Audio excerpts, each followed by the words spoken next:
अस्सलामुअलैकुम, आप देख रहे हैं समा। मैं हूं फराज अहमद। हेडलाइंस आपने जानी और इस वक्त आपको बराह रास्त दिखाएंगे। अमरीकी सदर जो बाइडन इस वक्त न्यूज कॉन्फ्रेंस कर रहे हैं। If necessary, we'll do the same in Afghanistan.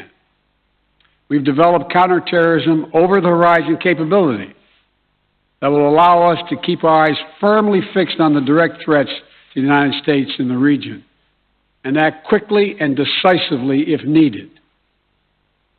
When I came into office, I inherited a deal that President Trump negotiated with the Taliban. Under his agreement, U.S. forces would be out of Afghanistan by May 1, 2021, just a little over 3 months after I took office.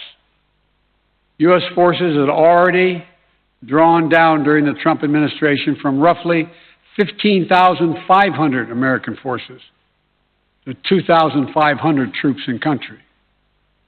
And the Taliban was at its strongest militarily since 2001. The choice I had to make as your president was either to follow through on that agreement or be prepared to go back to fighting the Taliban in the middle of the spring fighting season. There would have been no ceasefire after May 1. There was no agreement protecting our forces after May 1. There was no status quo of stability without American casualties after May 1. There was only a cold reality of either following through on the agreement to withdraw our forces or escalating the conflict and sending thousands more American troops back into combat in Afghanistan, lurching into the third decade of conflict. I stand squarely behind my decision. After 20 years, I've learned the hard way that there was never a good time to withdraw U.S. forces. That's why we're still there. We were clear-eyed about the risk. We planned for every contingency, but I always promised the American people that I would be straight with you.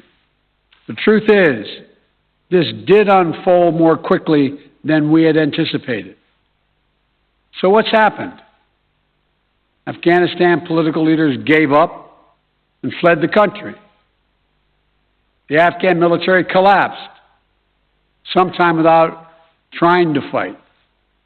If anything, the Afghan military collapsed, sometime without trying to fight.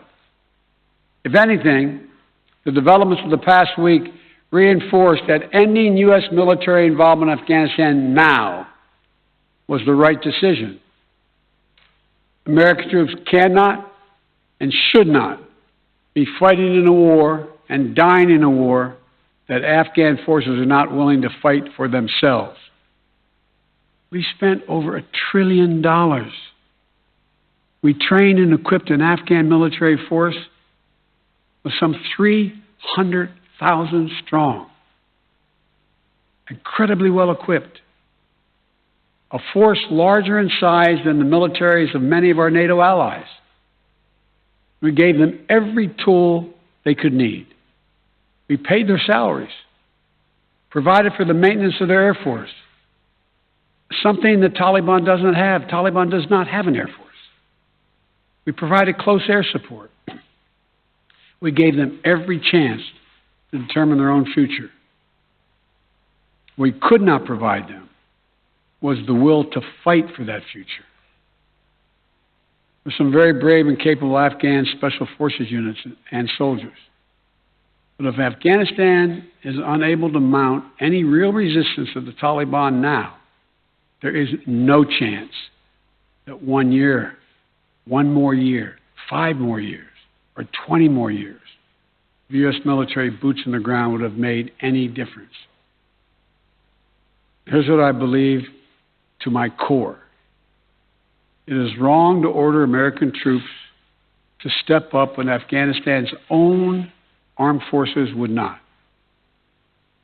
The political leaders of Afghanistan were unable to come together for the good of their people, unable to negotiate for the future of their country when the chips were down. They would never have done so while U.S. troops remained in Afghanistan, bearing the brunt of the fighting for them. And our true strategic competitors, China and Russia, would love nothing more than the United States to continue to funnel billions of dollars in resources and attention into stabilizing Afghanistan indefinitely. When I hosted President Ghani and Chairman Abdullah at the White House in June, and again when I spoke by phone to Ghani in July, we had very frank conversations. We talked about how Afghanistan should prepare to fight their civil wars after the U.S. military departed, to clean up the corruption in government so the government could function for the Afghan people. We talked extensively about the need for Afghan leaders to unite politically. They failed to do any of that. I also urged them to engage in diplomacy, to seek a political settlement with the Taliban. This advice was flatly refused. Mr. Ghani insisted the Afghan forces would fight, but obviously he was wrong. So I'm left again to ask of those who argue that we should stay, how many more generations of America's daughters and sons would you have me send to fight Afghanistan's civil war when Afghan troops will not? How many more lives, American lives, is it worth? How many endless rows of headstones at Arlington National Cemetery? I'm clear on my answer. I will not repeat the mistakes we've made in the past. Mistake of staying and fighting indefinitely in a conflict that is not in the national interest of the United States, of doubling down on a civil war in a foreign country, of attempting to remake a country through the endless military deployments of U.S. forces. Those are the mistakes we cannot continue to repeat because we have significant vital interest in the world that we cannot afford to ignore. I also want to acknowledge how painful this is to so many of us. The scenes we're seeing in Afghanistan, they're gut-wrenching, particularly for our veterans, our diplomats, humanitarian workers, for anyone who has spent time on the ground working to support the Afghan people, for those who have lost loved ones in Afghanistan, and for Americans who have fought and served in the country, serve our country in Afghanistan. This is deeply, deeply personal. It is for me as well. I've worked on these issues as long as anyone. I've been throughout Afghanistan during this war, while the war was going on, from Kabul to Kandahar to the Kunar Valley. I've traveled there on 4 different occasions. I've met with the people. I've spoken to the leaders. I spent time with our troops. And I came to understand firsthand what was and was not possible in Afghanistan. So now we're focused on what is possible. We will continue to support the Afghan people. We will lead with our diplomacy, our international influence, and our humanitarian aid. We'll continue to push for regional diplomacy and engagement to prevent violence and instability. We'll continue to speak out for the basic rights of the Afghan people, of women and girls, just as we speak out all over the world. I've been clear, human rights must be the center of our foreign policy, not the periphery. But the way to do it is not through endless military deployments. It's with our diplomacy, our economic tools, and rallying the world to join us. Now, let me lay out the current mission in Afghanistan. I was asked to authorize, and I did, 6,000 U.S. troops to deploy to Afghanistan for the purpose of assisting in the departure of U.S. and allied civilian personnel from Afghanistan, and to evacuate our Afghan allies and vulnerable Afghans to safety outside of Afghanistan. Our troops are working to secure the airfield and to ensure continued operation of both the civilian and military flights. We're taking over air traffic control. We have safely shut down our embassy and transferred our diplomats. Our diplomatic presence is now consolidated at the airport as well. Over the coming days, we intend to transport out thousands of American citizens who have been living and working in Afghanistan. We'll also continue to support the safe departure of civilian personnel of our allies who are still serving in Afghanistan. Operation Allies Refugee, which I announced back in July, has already moved 2,000 Afghans who are eligible for special immigration visas and their families to the United States. In the coming days, the U.S. military will provide assistance to move more SIV-eligible Afghans and their families out of Afghanistan. We're also expanding refugee access to cover other vulnerable Afghans who work for our embassy, U.S. non-governmental agencies, or U.S. non-governmental organizations, and Afghans who otherwise are at great risk in U.S. news agencies. I know there are concerns about why we did not begin evacuating Afghan civilians sooner. Part of the answer is some of the Afghans did not want to leave earlier, still hopeful for their country. And part of it because the Afghan government and its supporters discouraged us from organizing a mass exodus to avoid triggering, as they said, a crisis of confidence.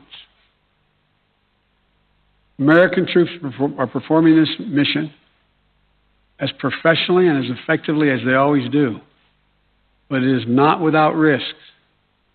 As we carry out this departure, we have made it clear to the Taliban, if they attack our personnel or disrupt our operation, the U.S. presence will be swift and the response will be swift and forceful. We will defend our people with devastating force if necessary. Our current military mission will be short in time, limited in scope, and focused in its objectives. Get our people and our allies as safely as quickly as possible. And once we have completed this mission, we will conclude our military withdrawal. We will end America's longest war after 20 long years of bloodshed. The events we're seeing now are sadly proof that no amount of military force would ever deliver a stable, united, secure Afghanistan, as known in history as the graveyard of empires. What's happening now could just as easily happen 5 years ago or 15 years in the future. You have to be honest. Our mission in Afghanistan has taken many missteps, made many missteps over the past 2 decades. I'm now the 4th American president to preside over war in Afghanistan. 2 Democrats and 2 Republicans. I will not pass this responsibility on to a 5th president. I will not mislead the American people by claiming that just a little more time in Afghanistan will make all the difference. Nor will I shrink from my share of responsibility for where we are today and how we must move forward from here. I am President of the United States of America, and the buck stops with me. I'm deeply saddened by the facts we now face. But I do not regret my decision to end America's warfighting in Afghanistan and maintain a laser focus on our counterterrorism missions there and other parts of the world. Our mission to degrade the terrorist threat of al-Qaeda in Afghanistan and kill Osama bin Laden was a success. Our decades-long effort to overcome centuries of history and permanently change and remake Afghanistan was not, and I wrote and believed it never could be. I cannot and will not ask our troops to fight on endlessly in another country's civil war, taking casualties, suffering life-shattering injuries, leaving families broken by grief and loss. This is not in our national security interest. It is not what the American people want. It is not what our troops, who have sacrificed so much over the past 2 decades,